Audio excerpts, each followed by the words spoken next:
दोस्तों नमस्कार। ईश्वर विचार चैनल में आपका स्वागत है। आज आप जो कथा सुन रहे हैं उसका शीर्षक है कर्ण का अंतिम सफर। तो आइए हम कर्ण के बारे में जानते हैं कि उनका अंतिम सफर कैसे गुजरा। कथा शुरू होने से पहले आप अपने चैनल ईश्वर विचार को लाइक करें, सब्सक्राइब करें और अपने दोस्तों के बीच शेयर करें। तो आइए हम लोग कथा ध्यानपूर्वक सुनते हैं।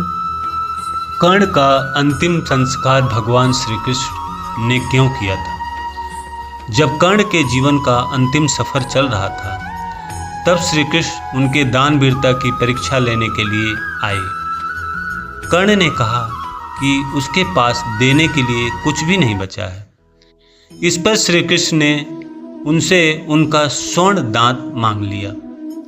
कर्ण ने पास पड़े पत्थर से अपना स्वर्ण दांत तोड़कर श्री कृष्ण को दे दिया। श्री कृष्ण ने कहा कि यह सोना जूठा है। इस पर कर्ण ने अपने धनुष से धरती पर बाण चलाया, जिससे गंगा की तेज जलधारा फूट पड़ी।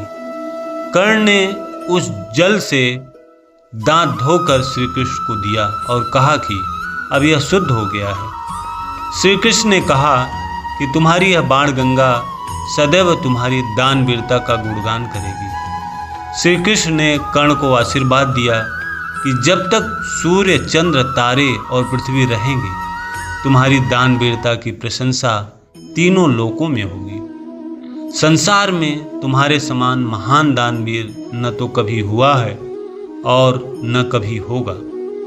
कर्ण ने एक बार फिर अपनी दान वीरता का प्रमाण दिया, जिससे श्री कृष्ण इस बात से बहुत प्रभावित हुए। श्री कृष्ण ने कर्ण से कहा कि वह उनसे कोई भी वरदान मांग सकते हैं। कर्ण ने कहा कि एक निर्धन सूत पुत्र होने के कारण उसके साथ बहुत अन्याय हुए हैं। अगली बार जब श्री कृष्ण धरती पर आए तो वे पिछड़े वर्ग के लोगों के जीवन में सुधार लाने का प्रयास करें।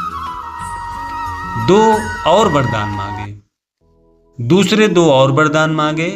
दूसरे वरदान के रूप में कर्ण ने यह चाहा कि अगले जन्म में श्री कृष्ण उन्हीं की राज्य में जन्म ले।